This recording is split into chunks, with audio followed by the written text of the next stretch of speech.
Welcome back to the Essentially You podcast. I am your host, Dr. Marisa Snyder, and I'm here to help you rock your hormones and feel great in your body so that you can reclaim more energy, vitality, and joy and become the CEO of your health. Let's jump on in. Getting a pulse on how you want to feel is one of the very first steps towards creating optimal health. Now, before I dive into the 3 critical reasons to maintain metabolic flexibility, I want you to take a moment and just do a little self-inquiry. I want you to ask yourself, how do I want to feel in the next 30 days? Is it energized, well-rested, joyful, productive, strong, toned, youthful, maybe feeling good? And note that you can want to feel all these things. I am all about the yes and, especially when it comes to how you want to feel. Now that you've gotten clear on how you want to feel in 30 days, the cool thing is you can reverse engineer and make a plan that delivers those results and create a life and a body that feels good to you. And here's why. Everything in our life is created twice, first in our head and then in our actions. And that's really what this episode is all about. When it comes to our health and how we want to feel in our body, it all boils down to how we can support our cells on a cellular level, all 37 trillion of them. Now, my goal in this episode devoted to metabolic flexibility is to offer up information and tools to get you the results that you want so that you can feel really good and handle your business, whatever business that is. Now, although optimizing your health is unique to each and every one of us, one of the biggest levers we can pull to feel good is optimizing our metabolic flexibility. So today, I am devoting an entire episode to breaking down what it means to be metabolically flexible and to share 3 reasons why it matters throughout our entire life, and especially as we get older. And then I'm going to share 4 big levers on how to actually become metabolically flexible, because most of us don't necessarily know how to do it. Because I believe that once we really understand what it takes, we can put the practices and habits into place to make it happen. And if there's one thing I know to be true, is that when women know how to do this, they implement, right? Especially when it comes to having energy, enough energy for our family, our friends, our community, our work, all the things that matter most to us. Now, optimal metabolic flexibility is literally the difference maker between thriving in midlife or feeling pretty miserable. That's why at my Hormone Relief Summit, that is happening literally right now, I am showcasing multiple doctors and experts on this topic because it's such a critical piece of the puzzle. Now, if you haven't registered, the time is right now, like today. Because today's talks specifically focus on fatigue, metabolism, blood sugar, and so much more. Now, I'm going to have the link to register because I know you are looking for powerful solutions, and there is no better time than getting those solutions. So go to reliefsummit.com/podcast, and you will immediately get today's incredible talks that you can go and choose from and just really glean the information from this amazing event. All right, now that you're all set, let's kick off with the most obvious question. What is metabolic flexibility? Well, the easiest way to explain metabolic flexibility is to use an analogy. Let's take cars, for example. Now, a standard car has one fuel source, gasoline. This is like someone who is metabolically inflexible. So easy access to processed and high carbohydrate foods create carb-dependent, metabolically inflexible people.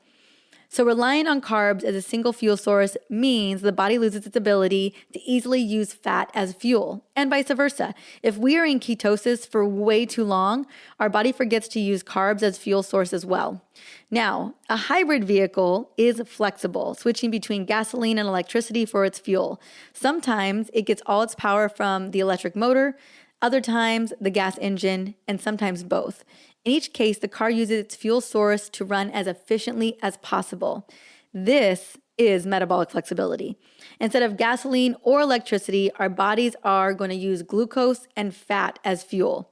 Now, when we are metabolically flexible, we can easily switch between fuel sources to maximize efficiency. So if you have good metabolic flexibility, your body will quickly adapt to burn whatever it consumes. For example, if you eat carbs, you will burn carbs for energy. If you eat fat, you will burn fat for energy.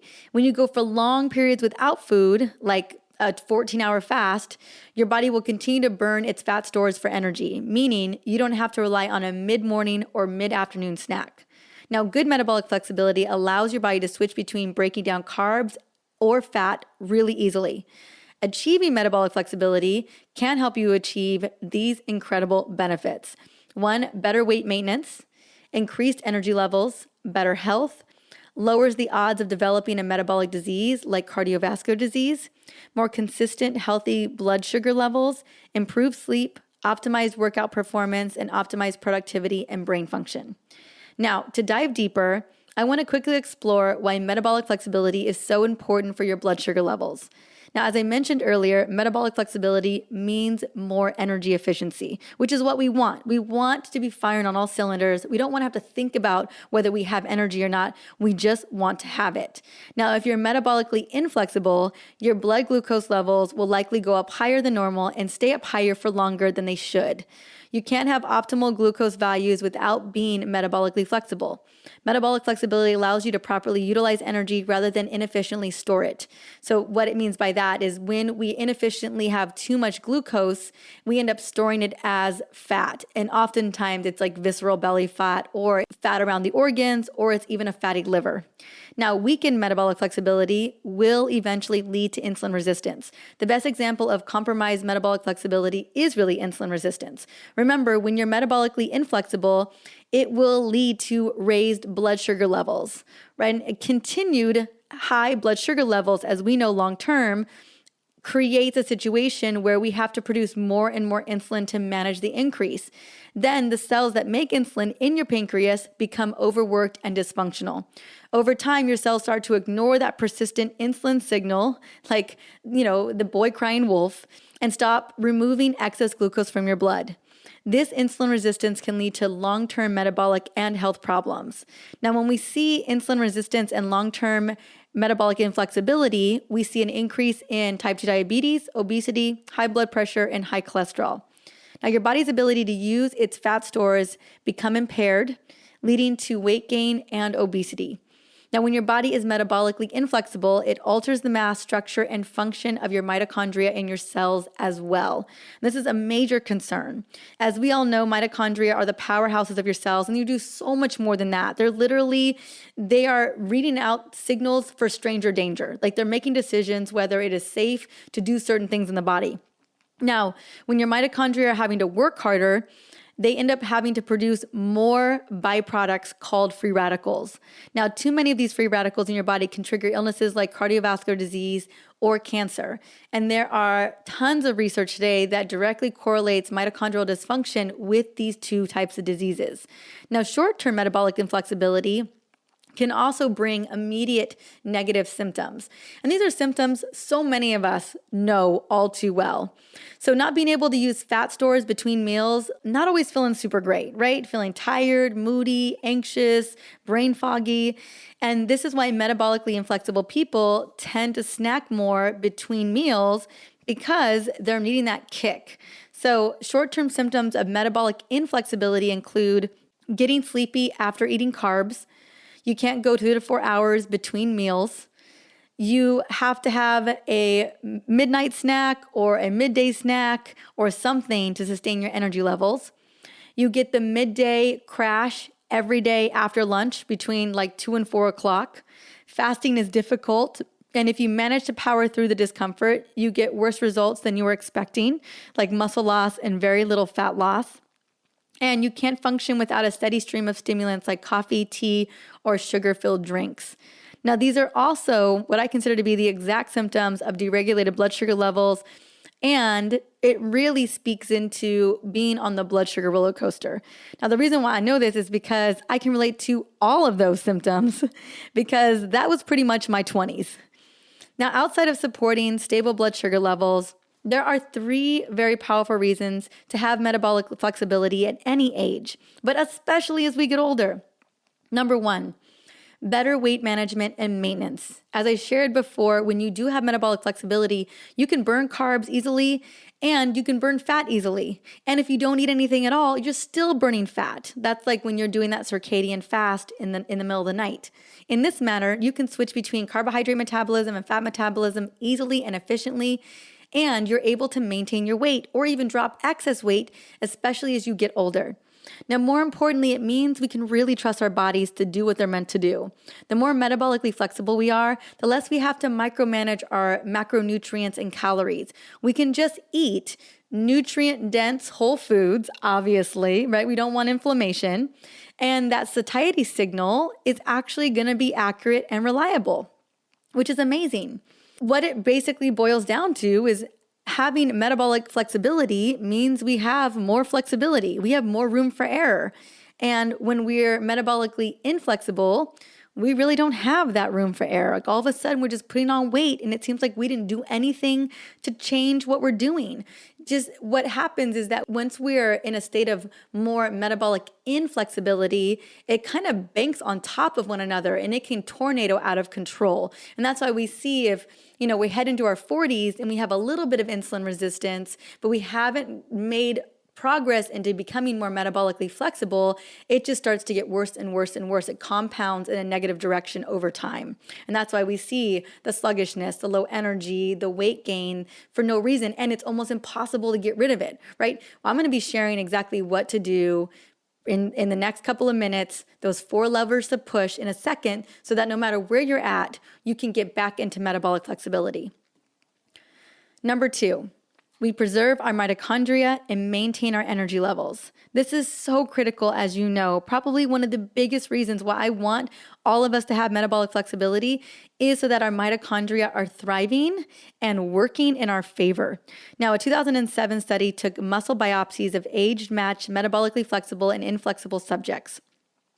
The flexible subjects had far higher mitochondria density and burned more fat on a high-fat diet. People with poor metabolic flexibility had dysfunctional mitochondria that produced less energy than healthy mitochondria. Now, if your mitochondria are subjected to too much oxidative stress, they simply don't work that well. They are very sensitive. If they contain a proportion of linoleic acid in the mitochondrial membrane, they don't produce very much energy. Having too few mitochondria that don't even work all that well will severely limit the amount of energy that you can produce. It makes switching between fuel sources very difficult. It makes utilizing your stored body fat between meals very, very difficult. And it makes snacking almost inevitable because you simply don't have the energy. And if you're burning the fuel you're taking in, you're contributing to energy excess, perhaps the most fundamental cause of insulin resistance. It's kind of like a catch-22. Right? If your mitochondria aren't working properly, your energy efficiency isn't working properly, you end up eating more because you're not feeling energetic. That just gunks up the system even more. Number 3, reduce risk of chronic metabolic diseases such as heart disease, dementia, diabetes, and cancer. As you know, I've shared this before, and I'm so excited to have Dr. Sarah Gottfried really dive into this pretty soon on the show. Cardiovascular disease is a metabolic disease, and it's the number 1 killer in women today. And it's probably going to continue to be such if we don't become more metabolically flexible. What I know and what the research shows is if we significantly decrease our metabolic inflexibility and get our bodies into a state of metabolic flexibility, we have the ability to really significantly reverse or lower our risk for cardiovascular disease. And this is so, so critical. And this is why I'm doing this episode today is I totally know what the number 1 killer of women is. And I know why. I know that it has everything to do with the fact that we don't have that level of metabolic flexibility and we need it. We absolutely need it. So given all of that, how do you get started with metabolic flexibility? Now, if you're not sure how to assess and adapt your metabolism, here are 4 strategies that are going to help you to get started. And you don't necessarily need to implement all 4, but they can absolutely help when they're run in tangent. So strategy number 1, track your glucose. Now it's challenging to know what happens when your glucose levels unless you are actively tracking them. Now you can't physically see what food makes your glucose levels spike and put strain on your cells. The only way to track your blood sugar in real time is to use a continuous glucose monitor, like I have over the past year and a half. It lets you actively see which lifestyle influences and which foods directly impact your blood sugar levels. Armed with this knowledge, you can make simple yet effective changes that improve your metabolic health in real time. That's what's so cool about it. It also allows you to experiment with foods to ensure you find a nutritional plan that is personalized to your individual body's needs. Now, tracking glucose gives you statistical data that directly shows the impact of any lifestyle changes that you make on your body, which is pretty cool. Now, I will have a link to go and check out getting a continuous glucose monitor inside of the show notes, just in case if you're interested in checking it out. Number 2, focus on your diet. Obviously. Diet always affects your metabolic flexibility. Remember the phrase, you can't outrun a bad diet? Well, it's true. Even with regular exercise, bad diets put stress on the body at a cellular level. Eating hormone-loving foods and avoiding processed, refined foods is the best place to start. And it goes without saying, avoid the standard American diet, right? The excess sodium, refined grains, processed vegetable oils, added sugar, even sugar substitutes, right? This contributes to the fact that approximately half of all American adults have at least one or more preventable chronic diseases. That's a lot of people, a lot. Now, to improve metabolic flexibility, focus on whole foods and minimize your added sugar and refined carbohydrate intake and starchy intake as well. So lowering your carbohydrate intake helps you to reduce your glucose and insulin levels. It puts less stress on your cells, it improves your metabolism, and it improves your metabolic flexibility. Also, you can try cyclical ketosis. If you're already thinking about changing your diet or starting a new one, then cyclical ketosis might be a good option for you. It really just depends. Now, cyclical ketosis diet involves a standard keto diet for most of the week, but adding in periods of carbs throughout the week. Now, the standard keto diet is low carb, high fat. Adding in some carbohydrates to your standard keto diet brings your body in and out of ketosis. This process allows your body to use both glucose and fat as fuel and become more metabolically flexible. The perfect cyclical keto diet is very personal. Some people thrive with one higher carb meal per day in their routine. Others do better by adding one full higher carb day per week. Now, the best way to find your ideal pattern always is to measure. A CGM can really assess in real time how your body is responding. Number 4 is intermittent fasting. Now, timing when you eat plays a pivotal role in metabolic health. Intermittent fasting, or not eating for a set period each day of 12 to 24 hours, helps combat insulin resistance and improve metabolic flexibility. Fasting helps to reduce insulin levels pretty quickly, prompting your body to switch fuel sources to use ketones.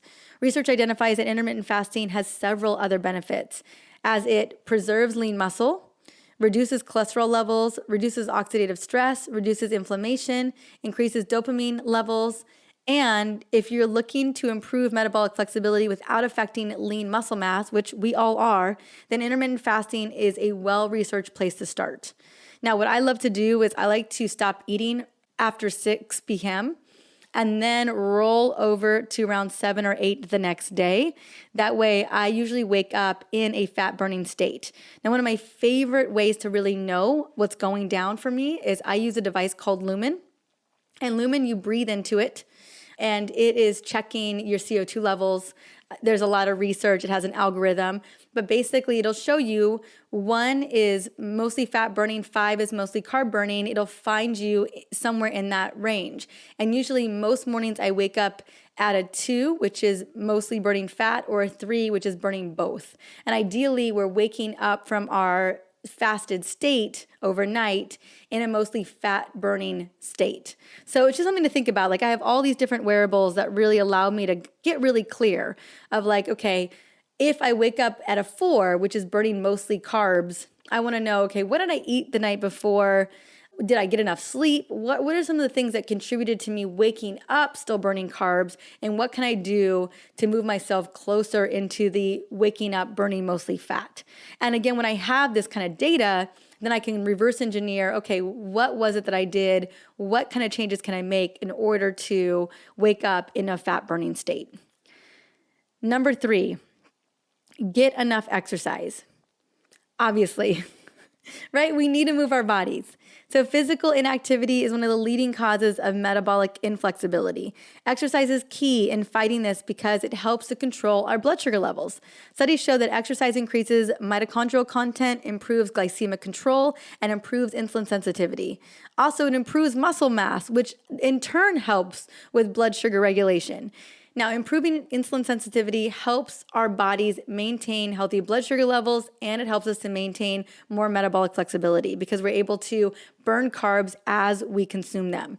Now, trying different types of workouts in your exercise routine, honestly, is the name of the game when it comes to becoming more metabolically flexible. Any type of exercise is really a win, even walking. I walk every single day. Today, I'm looking at my Fitbit right now because I'm recording this Sunday night. I have walked 12,500 steps today, and I'm probably going to get at least another 500 steps in tonight because as a mama, as you know, mom's got all kinds of stuff to do late at night before heading to bed. So that's going to be me. Now, some experts believe that incorporating a mix of walking and strength training gives optimal results, and I'd have to agree. Walking improves mitochondrial function, while strength training, that means weight training, promotes insulin sensitivity and blood sugar management. Also, weight training boosts muscle mass, lean muscle mass, which is what we want. Now, regardless of the type of exercise, moving your body every single day for at least 30 minutes a day is recommended as a preventative measure against developing metabolic diseases. Now, hands down, these are the 4 ways that you can boost your metabolic flexibility and stay in that zone. And when you're consistent with 2 or 3 of them, you will see a massive difference. And I'll tell you what, because I'm doing all 4, I am working out and strength training 4 to 5 times a week, and then I'm walking every single day, hands down. I am doing pretty much a circadian fast where I eat dinner early and then wake up in the morning and have a protein, hormone-loving meal the next day to kind of set the tone for my metabolism. Obviously, focusing on my diet and managing my blood sugar, those have been so key. And as I've spent more and more time dialing these things in, I have seen more improved strategies and success in terms of my energy levels, my sleep, my productivity, my brain function, how toned I am, my weight, all those things have played into it. Like I've seen them work personally. And, even at 43, like I feel in better shape. I feel more toned. I feel more metabolically flexible. I can measure that with the Lumen and with the CGM than I did in some of my 30s. So that's why I'm really excited to share this with you, because this is how we thrive. This is how we have energy. This is how our bodies function, and we prevent really not so fun metabolic diseases, right? Now, if you are loving what I shared with you today and you want to dive deeper into this, into some of the talks that I have on the Hormone Summit, by all means, be sure to register. Again, reliefsummit.com/podcast. And we're going to get into the nitty gritty. Like I did my best to kind of do the nitty gritty today. I wanted to just give you a great overview and then the 4 levers to pull. But the experts that I have on this summit are really going to get into it and really going to give you a lot of actionable tips to begin to implement these 4 levers. So again, register, go and listen to some talks, get what you need and get out and get served. Like I really want you to feel served in this event. And as always, thank you so much for listening in on the Essentially You podcast. The show is all about providing tools to rock your hormones and feel amazing in your body. If there is someone in your life that needs to hear this episode today, like they had no idea what metabolic flexibility was or how to get into it, share it with them. Send a text message to them. Let them know. Share it on Instagram, wherever you want to share it. That way we continue to spread the word about hormone literacy, and we start to change the way that women understand and know their bodies. Until the next episode, have an amazing day.